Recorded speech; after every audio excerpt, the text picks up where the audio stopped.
Topic bryophytes के general character हम देखने लगे हैं। सबसे पहली बात कि प्रिमिटिव लैंड डिवेलर्स हैं, मतलब आप ये देखें कि इससे पहले वाले जो प्लांट्स थे, मेरी मुराद इससे एलजी है, वो वाटर में मौजूद थे। पहली बार खुश्की पर कामयाबी से ग्रो करने वाले प्लांट हमारे पास ब्रायोफाइट्स है। ये completely adopted to land habitat. हाँ, लेकिन एक कमी अभी भी इनके अंदर मौजूद है कि सेक्सुअल रिप्रोडक्शन के लिए वाटर लाजमी तौर पर चाहिए होता है। मतलब जो मेल गैमिट्स हैं वो एग तक स्विम करते हुए जाते हैं, किसकी मदद से? मीडियम कौन सा यूज करते हैं? वाटर। उसके बाद प्लांट बॉडी कैसी है ब्रायोफाइट्स की? अभी तक थैलस लाइक है, मतलब lack true stem root and leaves. True stem root and leaves नहीं होते, वास्कुलर बंडल इनके अंदर मौजूद नहीं होते, और प्लांट बॉडी कैसी है? वो थैलस लाइक है। उसके बाद ये अपने आप को किसी न किसी सबस्ट्रेट के साथ अटैच करते हैं, किसकी मदद से? यूनिसेलुलर या मल्टी सेलुलर राइजाइड्स। मैंने अब ये दो टर्म इसलिए यूज किए हैं, कुछ ब्रायोफाइट्स हमारे पास आएंगे उनमें यूनिसेलुलर राइजाइड है और कुछ ऐसे हैं जिनके पास मल्टी सेलुलर राइजाइड्स मौजूद होते हैं। गेमेटोफाइट जनरेशन की बात कर रहा हूँ। गेमेटोफाइट जनरेशन जो है वो मोस्ट कॉन्स्पाइकुअस है इस लाइफ साइकिल में। मतलब जो डोमिनेंट जनरेशन है हमारे पास, या वाजिया जनरेशन है, वो हमारे पास गेमेटोफाइट है, जबकि स्पोरोफाइट कंप्लीटली तौर पर कुछ मेंबर्स के अंदर कंप्लीटली और कुछ के अंदर हम कहते हैं कि पार्शली तौर पर वो स्पोरोफाइट डिपेंड करती है गेमेटोफाइट पे। उसके बाद बता चुका हूँ कि वास्कुलर टिश्यू एब्सेंट होते हैं। प्लांट बॉडी कैसी है? थैलस लाइक है, बता चुका हूँ। सेक्सुअल रिप्रोडक्शन ओगेमस है। देखिए आप इसको जो जहां जहां मैंने स्टार लगाया हुआ है वहां पर आपको समझने की जरूरत है कि जो हम एलजी की बात कर रहे थे, आपने साथ साथ कंपैरिजन, जहां स्टार लगाया हुआ है आपने कंपैरिजन एलजी के साथ करना है। एलजी के अंदर सेक्सुअल रिप्रोडक्शन कैसे थी? उसके अंदर तीनों तरह की थी, आइसोगेमस थी, एन आइसोगेमस थी और ओगेमस थी। हमने कहा था जो सबसे एडवांस टाइप है सेक्सुअल रिप्रोडक्शन की उसको ओगेमस कहते हैं। तो ब्रायोफाइट्स में यही advance type of sexual reproduction है। मतलब मेल और फीमेल गैमेट्स जो है हम कहते हैं कि वो बिहेवियर के हिसाब से भी और मॉर्फोलॉजी के हिसाब से भी एक दूसरे से क्या होते हैं? डिफरेंट होते हैं। सेक्स ऑर्गन जो है वो जैकेटेड है और मल्टी सेलुलर है। इससे पहले एलजी की हमने बात की थी, एलजी में यूनिसेलुलर थे सेक्स ऑर्गन और वो जैकेटेड नहीं थे। जहां पर हम कहते हैं सेक्स ऑर्गन, जैसा कि खास तौर पे एंथ्रीडियम है, आर्किगोनियम है, उनके गिर्द क्या मौजूद होती है? एक प्रोटेक्टिव लेयर या जैकेट मौजूद होती है। और फीमेल फीमेल जो सेक्स ऑर्गन है, फीमेल सेक्स ऑर्गन, वो हमारे पास पहली बार हमने देखा कि आर्किगोनियम है। आप कहेंगे कि फीमेल सेक्स ऑर्गन तो एलजी के अंदर भी मौजूद थे, लेकिन एलजी के अंदर हमने देखा कि वो जो फीमेल सेक्स ऑर्गन था उसको ओगोनियम का नाम दिया था। आर्किगोनियम ये ओगोनियम से कैसे कुछ डिफरेंट है? मतलब इसके अंदर एक नेक मौजूद होती है जो हम कहते हैं कि थोड़ी सी डायमीटर में कम होती है, और नीचे सोलर पोर्शन होता है जिसको हम नाम देते हैं वेंटर देते हैं। मतलब आर्किगोनियम के दो मेन पार्ट्स हैं, नेक है और वेंटर होता है। ये हमने कहा था रिप्रोडक्टिव ऑर्गन एलजी में मौजूद नहीं था। उसमें हमने कहा था एस्कोगोनियम का हमने नाम दिया था, ओगोनियम का नाम दिया था, इस तरह की टर्म यूज की थी। अच्छा, फर्टिलाइज एग जो है वो वेंटर के अंदर ही मौजूद रहता है, यहीं पर क्या करता है? जर्मिनेट करता है। लेकिन एलजी के अंदर ये केस नहीं था। वहां पर ये नहीं था कि जो फर्टिलाइज एग है वो ओगोनियम के अंदर ही रिटेन रहेगा, बल्कि हमने कहा था कि वो वहां से जो उसकी प्लांट बॉडी है वहां से हम कहते हैं मूव करता हुआ कहीं पे जाकर भी जर्मिनेट कर जाता है। अच्छा, उसके बाद जाइगोट क्या करता है? रिपीटेड डिवीजन होती है और अनडिफरेंशिएटेड मल्टी सेलुलर एम्ब्रियो बनाता है। ठीक है, मतलब एम्ब्रियो की जो पहली बार फॉर्मेशन है हम कहते हैं कि ये ब्रायोफाइट्स के अंदर हमें देखने को मिलती है। इसमें आपको एक चीज ये भी बता दूं कि कुछ के अंदर आपको प्रोटोनीमा तो स्पोर की जर्मिनेशन से होता है, खैर एम्ब्रियो आपको देखने को मिलेगा। लेकिन इससे पहले जो हम एलजी की बात कर रहे थे वहां पर एम्ब्रियो मौजूद नहीं था। एम्ब्रियो कैसा स्ट्रक्चर होता है? एम्ब्रियो एक ऐसा स्ट्रक्चर होता है जिसमें रूडिमेंट्री स्ट्रक्चर होते हैं, मतलब रूडिमेंट्री रूट्स है, रूडिमेंट्री लीव्स हैं, या हम कहते हैं रूडिमेंट्री स्टेम मौजूद होते हैं। जबकि हमने कहा था कि ये स्ट्रक्चर जो है वो एलजी के अंदर मौजूद नहीं होते। अब मैं नेक्स्ट स्लाइड की तरफ आ रहा हूँ जी। अब यहाँ पर देखिएगा कि जो मैंने आपको पहले बता दिया कि एक नेक होती है, दूसरा वेंटर होता है। वेंटर की जो वॉल है वो क्या करती है, इनलार्ज करती है विद डेवलपिंग एब्रू, और क्या बनाती है, कैलिप्ट्रा बनाती है। यहाँ पे थोड़ा सा जिसे कहते हैं प्रॉपर हाईलाइट नहीं किया हुआ या कुछ कम नजर आ रहा होगा, ये वर्ड है हमारे पास कैलिप्ट्रा, ठीक है। तो ये कैलिप्ट्रा जो है ये खास तौर पर आपको सारे ब्रायोफाइट्स के अंदर देखने को मिलेगा। मतलब जो वेंट्रल वॉल है वो एम्ब्रियो के साथ साथ ही ग्रो करती है और एक प्रोटेक्टिव शीट बनाती है जिसको हम क्लिप्ट्रा का नाम देते हैं। क्लिप्ट्रा आपको ना स्पोरोफाइट में देखने को मिलेगा, ठीक है। मतलब वही जो वेंटर वाल आपको गमीटोफाइट के अंदर या आर्किगोनियम में दिखाई दे रही थी, वही वाल जो है वो ग्रो करके क्या बनाती है, फर्दर स्पोरोफाइट में क्लिप्ट्रा बनाती है। स्पोरोफाइट जनरेशन दिखाएंगे तो आपको क्लिप्ट्रा दिखा देंगे। अच्छा, उसके बाद embryo by further division and differentiated produce sporophyte. अब हमने ये कहा कि जो इसके अंदर यानी कि एग और स्पर्म ने आपस में फर्टिलाइजेशन हुई, जाइगोट बना। उसने क्या किया, उसने जाइगोट ने जर्मिनेट करके एक एम्ब्रियो बनाया। अब ये एम्ब्रियो जर्मिनेट करके क्या बनाता है, नेक्स्ट जनरेशन बनाता है जिसको हम नाम देते हैं स्पोरोफाइट। इनके अंदर अल्टरनेशन ऑफ जनरेशन होती है। अल्टरनेशन ऑफ जनरेशन कुछ एलजी, सब एलजी नहीं, कुछ एलजी के अंदर भी आपको देखने को मिली थी, लेकिन यहाँ पर आपको खास तौर पे कि दोनों जनरेशन एक दूसरे से क्या होती है, काफी हद तक मुख्तलिफ होती है। एक स्पोरोफाइट होती है और दूसरी क्या होती है, गमीटोफाइट होती है। और जो स्पोरोफाइट जनरेशन है उसके 3 बेसिक पार्ट है। कौन कौन से, फुट है, सीटा है और कैप्सूल होता है। हाँ, कुछ केसेस है जैसे कि रिसिया की बात करेंगे, उसके अंदर सिर्फ हम कहते हैं कैप्सूल मौजूद होता है, फुट और सीटा जो एब्सेंट होता है। इस तरह की बातें एमसीक्यूज में पूछ ली जाती हैं। अच्छा, अब हम कहते हैं स्पोरोगोनियम जो है उसका बेसिक कंसर्न क्या है। उसका कंसर्न है उसने क्या करने हैं, स्पोर बनाने हैं जो कि विंड की मदद से क्या करते हैं, डिस्पर्स करते हैं। और ये जो स्पोर बनते हैं, क्योंकि हम कहते हैं कि मायोसिस से बनते हैं, इसलिए इसको मैंने मियोस्पोर की टर्म जो है यहाँ पर यूज की है। और sporophyte is partially or completely dependent, ये बता चुका हूँ। Bryophytes are homosporous, one kind of spores होते हैं। अल्टरनेशन ऑफ जनरेशन मौजूद है। Asexual reproduction vegetative method के जरिए होती है। देखिए यहाँ पर ए सेक्सुअल रिप्रोडक्शन स्पोर की मदद से नहीं होती। जो माइटोस्पोर या माइटोसिस से बनने वाले स्पोर वो हमने एलजी के अंदर तो देखे थे, लेकिन यहाँ पर हमें वो स्पोर देखने को नहीं मिलते।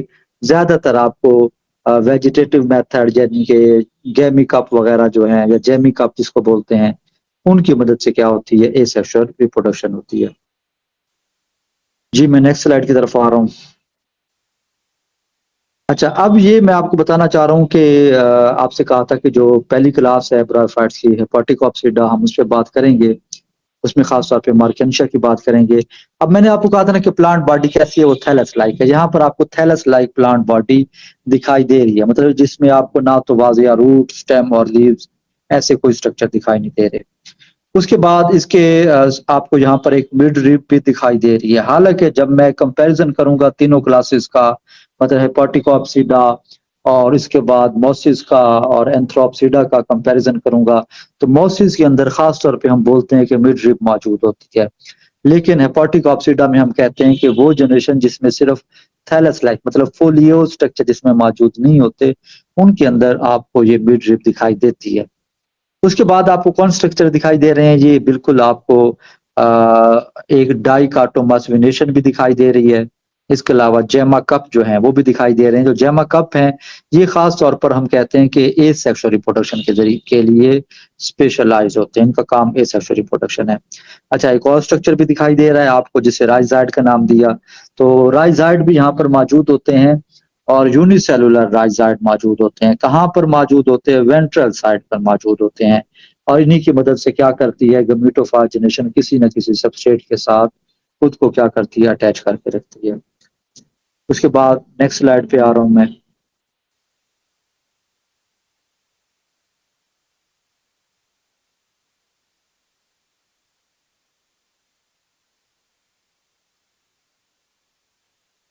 हाँ जी।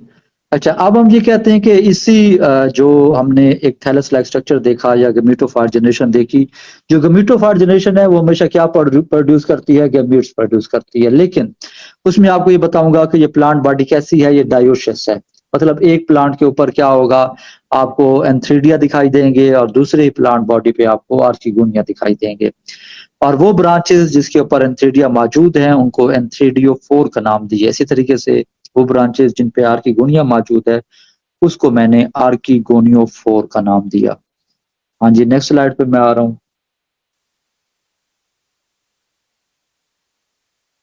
जी, यहाँ पे देखिएगा, इसके एनाटॉमी देखना चाह रहे हैं। एनाटॉमी में देखिए 3 ही बेसिक पार्ट बताए हुए हैं। कौन-कौन से?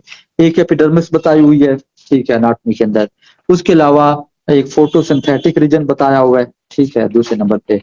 और तीसरे नंबर पे हमने क्या बताई हुई है, ठीक है, तीसरे नंबर पे हमने स्टोरेज रीजन बताया हुआ है।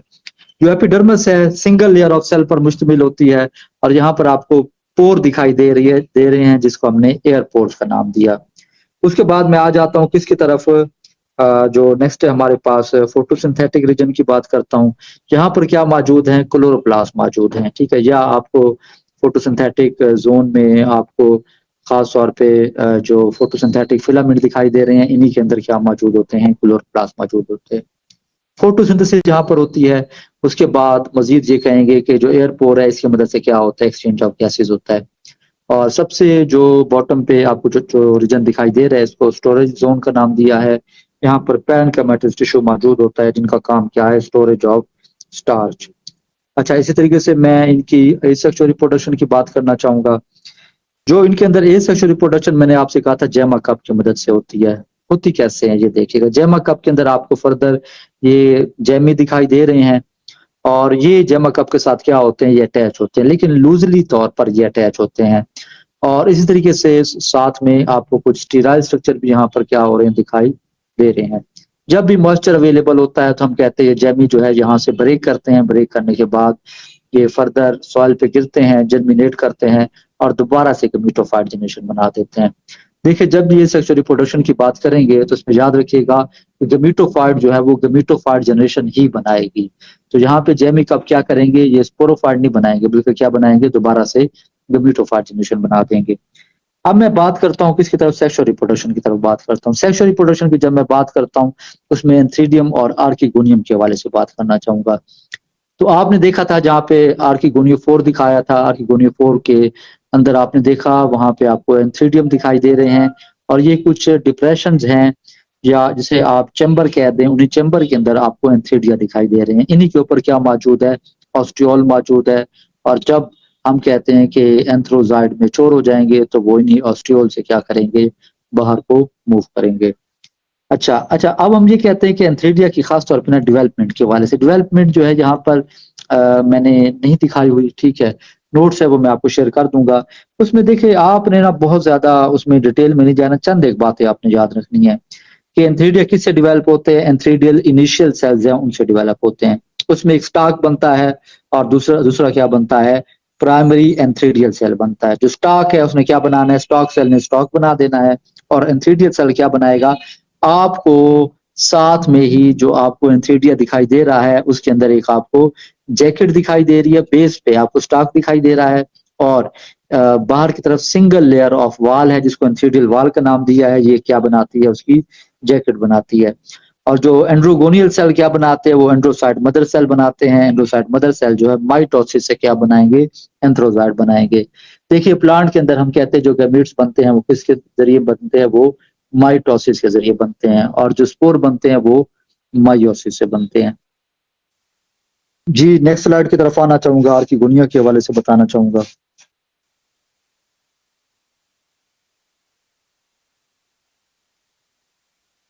जी, नेक्स्ट स्लाइड जैसे शो होती है, आर्किगोनिया है, हाँ जी शो हो रही है। अच्छा, आप ये देखिएगा आर्किगोनिया हम कहते हैं ये किस पे डेवलप होती है, एक स्मॉल सा स्टॉक दिखाया हुआ है जिसे आर्किगोनिया 4 दिखाया बताया हुआ था, उसके ऊपर डेवलप होती है। अब इसमें क्या होता है, एक तो स्टॉक है, दूसरा ऊपर क्या मौजूद है, डिस्क लाइक स्ट्रक्चर मौजूद है। इनिशियली तौर पर जब हम कहते हैं आर्किगोनिया डेवलप हो रहे होते हैं तो ये आपको दिखाई देंगे कि ये अपर साइड पे डेवलप होते हैं, लेकिन जैसे जैसे ग्रोथ होती है तो अब हम कहते हैं कि जो डिस्क है जैसे स्प्रेड होती है तो आर्किगोनिया आप देख रहे हैं आहिस्ता आहिस्ता नीचे को मूव कर रहे हैं। और हम कहते हैं जो आर्किगोनिया होते हैं वो किसकी मदद से अटैच होते हैं, वो हम कहते हैं छोटा सा स्टॉक होता है उसकी मदद से ये अटैच होते हैं, किसके साथ, इसी डिस्क के साथ अटैच होते हैं। और कितने आर्किगोनिया हो सकते हैं, वो कहते हैं तकरीबन एक से ज्यादा रोज हो सकती है, हर एक रो में 12 से 14 आर्किगोनिया मौजूद हो सकते हैं और इन्वर्टेड पोजीशन के अंदर आपको दिखाई दे रहे हैं।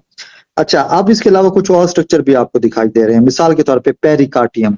पेरिकार्डियम से क्या मुराद है, इससे आप समझ लें कि लीफ लाइक स्ट्रक्चर है, जो क्या करता है कि पूरी की पूरी एक जैसे रो है आर्किगोनिया की, दूसरी रो से क्या करता है, इनको सेपरेट करता है आर्किगोनिया। इसी तरीके से एक और टर्म भी यूज हुई होगी कि पेरिकार्डियम के बाद पेरिगानियम भी दिखाई दे रही होगी आपको। इस डायग्राम में नहीं, नेक्स्ट डायग्राम में आपको दिखाते हैं पेरिगानियम।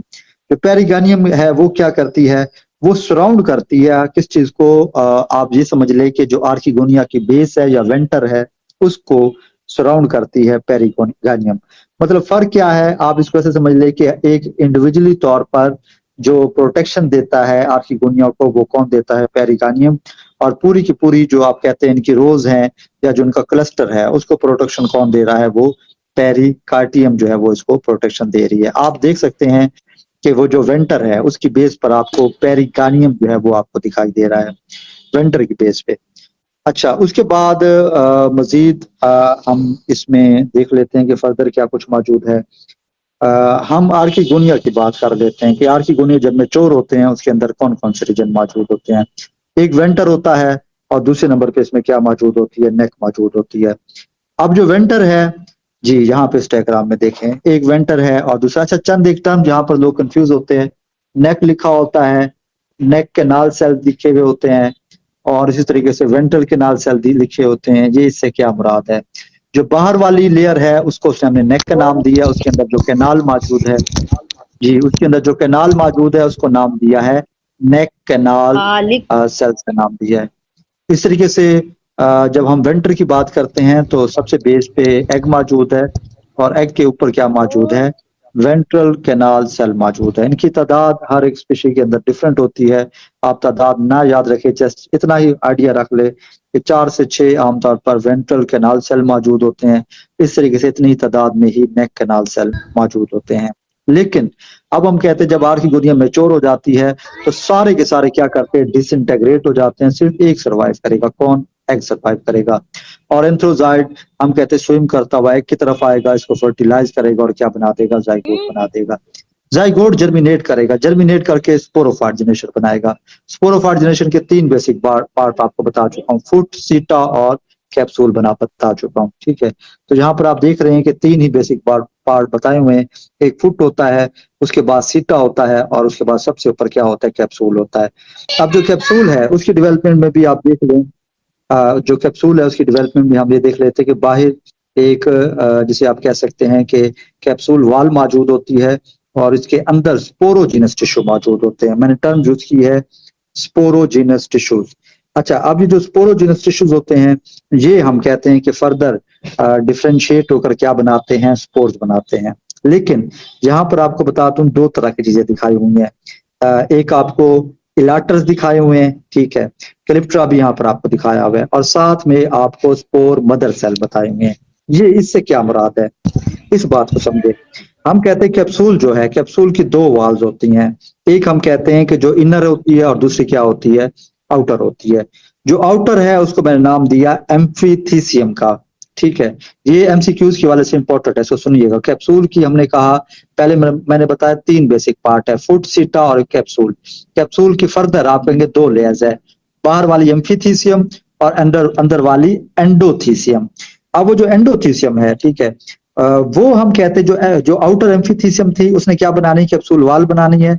जो इंटायर एंडोथीसियम है वो कहते हैं हाफ क्या बनाएगी, हाफ तकरीबन आप कह सकते हैं कि ये इलाटर बनेंगे और हाफ जो है ये क्या बनेंगे, स्पोर मदर सेल बनेंगे। जो स्पोर मदर सेल्स होंगे वो मायोसिस से क्या बना देंगे, स्पोर बना देंगे। और इस तरीके से जब कैप्सूल वॉल रप्चर होगी तो हम कहते हैं स्पोर क्या होंगे, यहाँ से डिस्पर्स करेंगे। डिस्पर्स करने में कौन हेल्प करते हैं, इलाटर्स। इलाटर्स खास तौर पे आपने याद रखना है कि ये मौजूद होते हैं, करेक्टर है हेपाटिक ऑक्सीडा का, और ये हाइग्रोस्कोपिक इन नेचर होते हैं और ये क्या करते हैं, मॉइस्चर को ऑब्जॉर्व करते हैं और स्पोर को डिस्पर्स करने में क्या करते हैं, हेल्प करते हैं। खुद ये स्टीराइल हैं, खुद हम कहते हैं इनका रिप्रोडक्शन में किसी तरह से कोई काम नहीं होता। अच्छा जी, नेक्स्ट डायग्राम में आपको पूरा एक कैप्सूल दिखाई दे रहा है।